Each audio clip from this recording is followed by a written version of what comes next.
Hello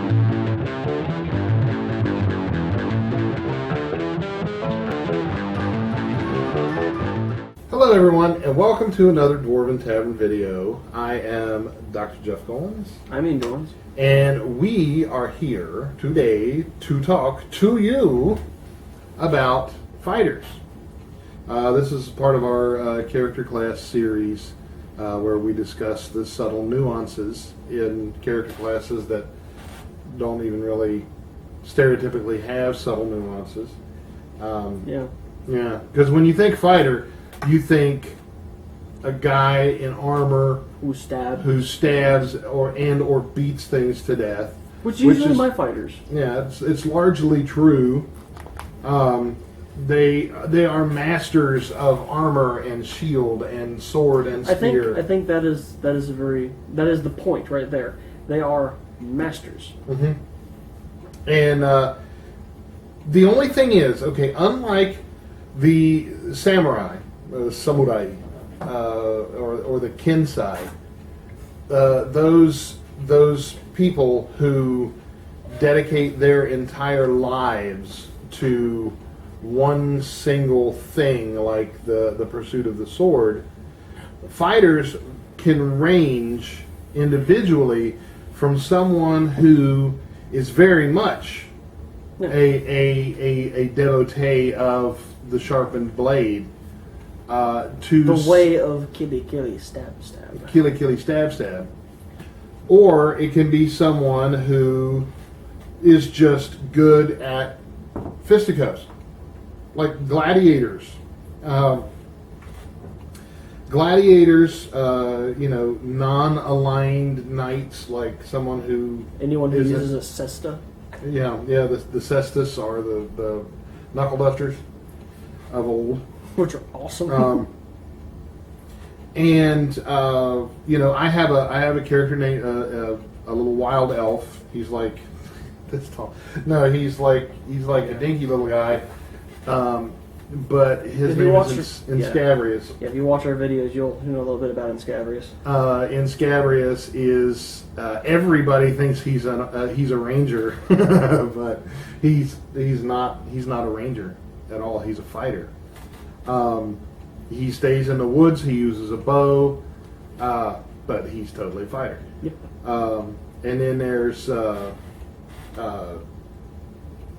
your character. Well, you've got some fighters. I've got a lot of fighters. Yeah, he's got a lot of fighters. My strongest fighter is Ulf Tarkin Ungard. Ulf Tarkin is he's one of the saints, and if you've seen our videos, the Saints campaign is something that we've had going on for quite a long time.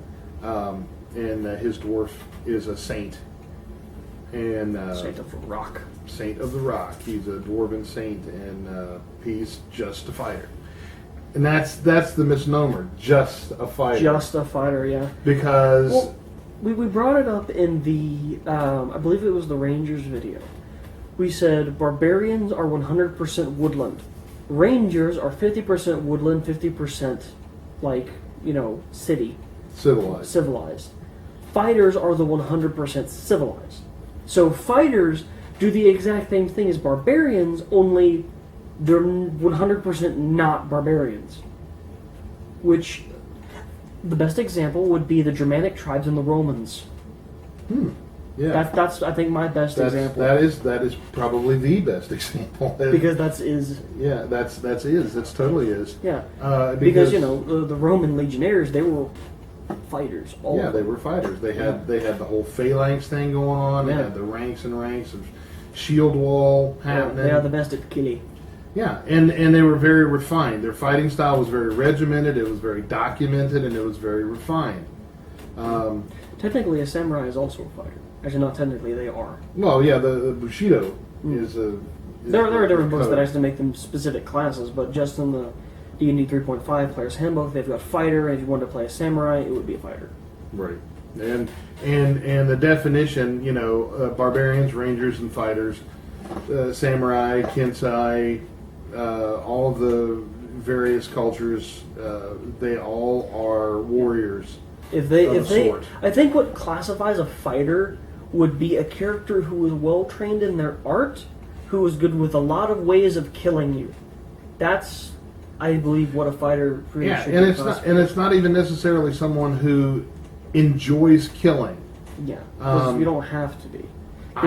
Technically, the King's Guard is a fighter, and a mercenary is a fighter. Right. If they're both trained in the art, and they both live mostly in the civilized world, they're fighters. Yeah, and the fighters in the 3.5 have multiple feats.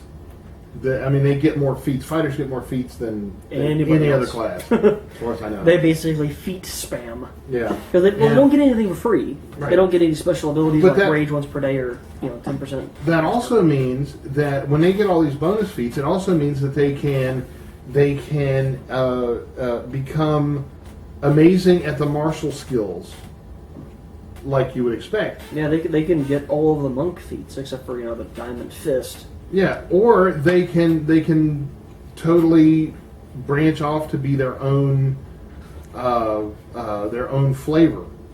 So you can individualize and personalize a fighter to be anything that you can imagine them to be. They're probably one of the most non-stereotypical character classes that exists, because a fighter can literally be just about anything. They're just people. Like, the fighter is...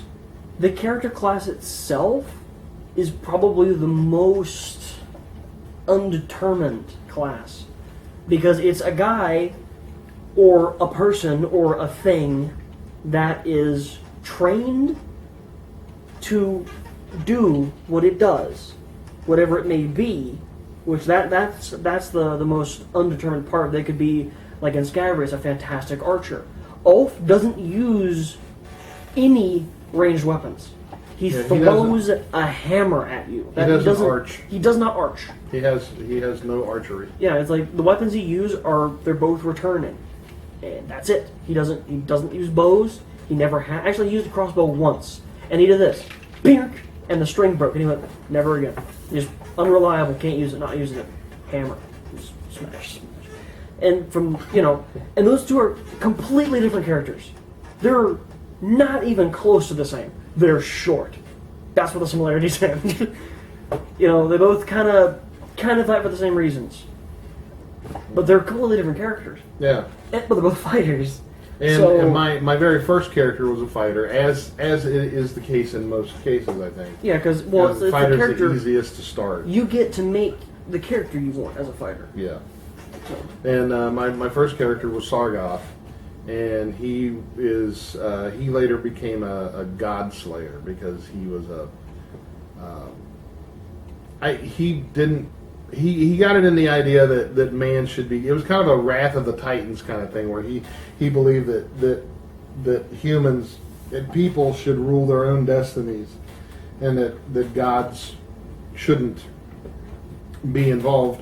So and they were at such epic levels that they built a boat that could traverse the plains, and he went to the plains. He was a first edition character, yeah. And at one point he translated him into 3.5 experience points wise, and his character level would have been, I think it was 155. Yeah, he was a pretty up there kind of fighter, and just imagine a level 155 character for a moment. Yeah. That's Sargoth. That's why when we make jokes, we say Sargoth could kill it. Yeah. And he had some pretty epic magic, like you might expect from gaining those kind of levels. Besides the giant flying boat that can breathe fire, that can just float through planes, and he throws his dancing sword with the Yankee property and just insta-slaying gods with one hit. And that was a fighter. So he's a fighter, by the way. So the fighter class, it might seem like, in the player's handbook, Regdar is the fighter. Regdar is the fighter, and he is a stereotypical example. Not necessarily a bad connotation there of being stereotypical, but he is like he's Regdar, the exemplary fighter. He's got the plate armor, he's got the hand and a half sword, or the two-handed sword. Mm-hmm. And use a great sword. a great sword. And a bow. And a bow. So a fighter. Basically, they're the multi-tool. But they're not all like that. Nope. They can range from anywhere from you could have a fighter. Scabrius to Ulf. Yeah, because you can have a fighter that specializes in just... He only uses short bows, period. You can also have a fighter who is straight up fisticuffs only, and that's it. Since they get so many feats, he can get, unarmed strike, where it improves his unarmed damage. He can get knockout punch. He can get the I don't remember what it's off the top of my head, but the feat where your fists count as armed, and they count as weapons. Yeah. So they do lethal damage instead of non-lethal damage at that point. So basically, you're sitting there like, yeah, I got my short sword. I'm gonna stab this guy for d6. Like, both of my fists do d6. And I had a fighter who was required by his father to be a fighter, to take up the weapons of war, but he couldn't stand the sight of blood, and so instead of using sword, he used a pair of bow sticks. This was also first edition. Well, they were a scream stick. Scream sticks, bow sticks. But they're the exact same thing. I don't know what I'm talking Sort of, about. they're pretty close. And he went out and, to make his own way. He died very, very quickly. But he was a fighter. So Was a fighter. He was a fighter. And I think that's kind of the point of fighters. They literally are basically anything you want.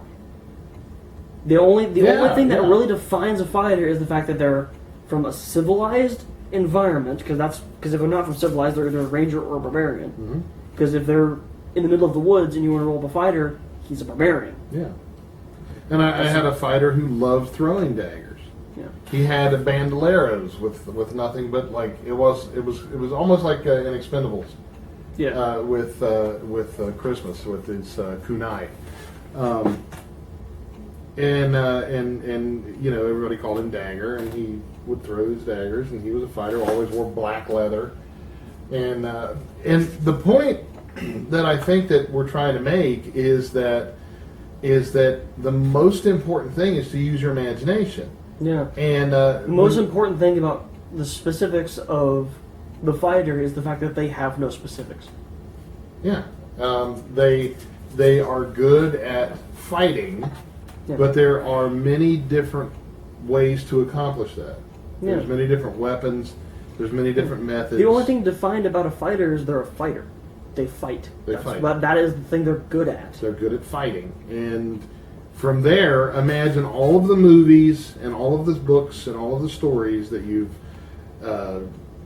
read, watched, and all that, and heard. And picture all of these people who were the good ones at fighting, or who had a knack for it. Whether they enjoyed it or not, they were fighters. And then the next time you make your fighter, it could be anybody, anything you want. They don't have to have plate armor. They don't have to have a great sword. They don't have to have a shield or a great helm. It's like Ulf. Ulf has, I believe he's got Dwarven breastplate. It's adamantium Dwarven breastplate, and he's got these two bandolero of spikes that go across his chest. He's got a great hammer in one hand, the thunder hammer, and he's got a great axe in the other hand, because he's got a girdle which improves his strength and allows him to wield weapons of one size class greater. So he's using two-handed weapons one-handed. Both are returning. He's ambidextrous. He has improved two weapons fighting. He's got, all this stuff, and he's a saint, so he's stamina-less, and he's got great cleave, and he gets 4 attacks with each hand. He just slaughters everything constantly. And he's just a blender, because everything that gets near him is his minimum to hit, I believe, at the time, last time I looked, his minimum to hit, if he rolls a 2, he will get a 34 to hit. It's it's his absolute minimum. And when you throw a weapon, in our rules, if you add up to a 20, you crit. Which means he's got a weapon which, on a regular hit, can do easily up in the 30s of damage, just a bap. Because it's got all these pluses and ridiculous magic. And he throws them, and then they crit, do times 3. And he gets, if he goes through something and gets to activate Great Cleave, he gets 4 attacks that each one of them could do up to 50 damage at range. It's just absurd. And his turn takes so long because he's got Great Cleave and 8 attacks. So when he kills something, he just kills more somethings constantly. And when you can take the hammer, smash an enemy's head off, and then with the same momentum, chuck it and kill another guy, and then it comes back. And with the comeback momentum, you can freaking smash somebody else's face and just. And Inscavris is the exact same thing, only he does it from all the way over there. with arrows. Because, Inscavris is the only character I've seen hit an invisible fairy running away. Twice. In the back. He did, didn't Yeah, he did. The fairy was invisible. And he's a wood elf, so he had wood elf stuff, and he figured out where it was using his character traits and his fighter traits and his combination of feats, because you can build whatever character you want because of how many feats they get.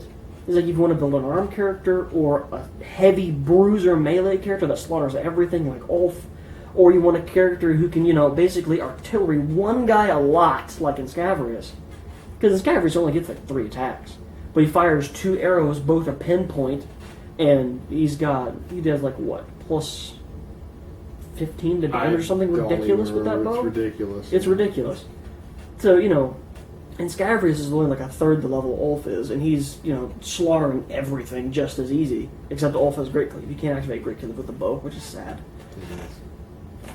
Archers need more damage. No. But yeah, that's a topic for another day.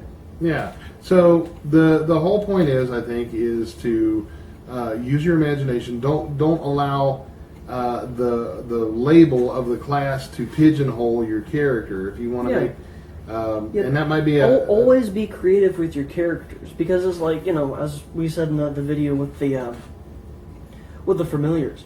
I actually like to take characters that don't get a familiar, and take a character that gets a familiar and just not summon it because it doesn't suit their playstyle. It doesn't suit who that person is. It's like this sorcerer I'm playing couldn't give a crap about an animal. Mm-hmm. He would never have one ever. Yeah, it's just not the way he thinks. And if you have a fighter, if you create a fighter who prefers, like, we'll say a flail, and doesn't even own a sword, he's already more interesting. Yeah, exactly.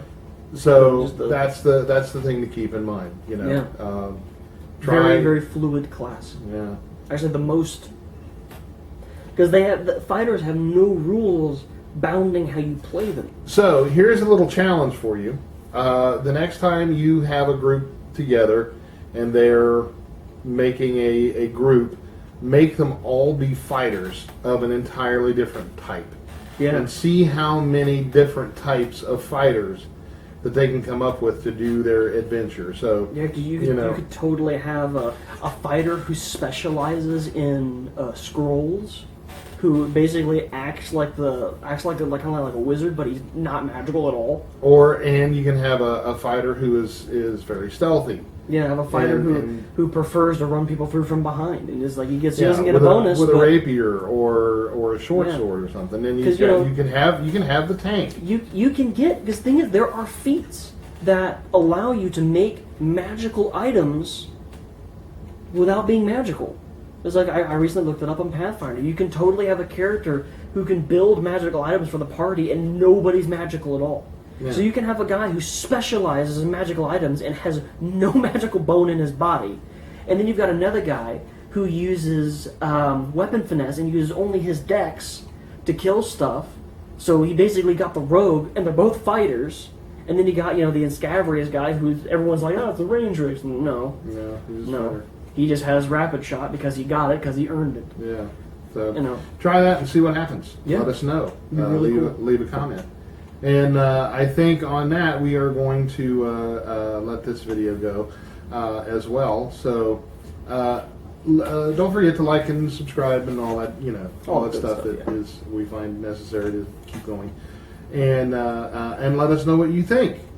Tell us the story of your most bizarre fighter. Yeah, I'd love to hear it. Yeah, we would. And unless you have any parting thoughts. I think we really covered Sound the like a party. horse. You feel like it? Yeah, it is a fighter horse. A fighter horse. You can have a fighter horse. That'd be a neat name. Fighter horse? He's an Indian? Yeah. Rothric Fighter Horse. That needs to be a character. Yeah. It already is. It is. It is now. So, on behalf of the whole cast and crew of the Dwarven Tavern, we wish for you to want for nothing but adventure, and at first I feared it, then I charged. Thanks for watching, and we'll see you next time.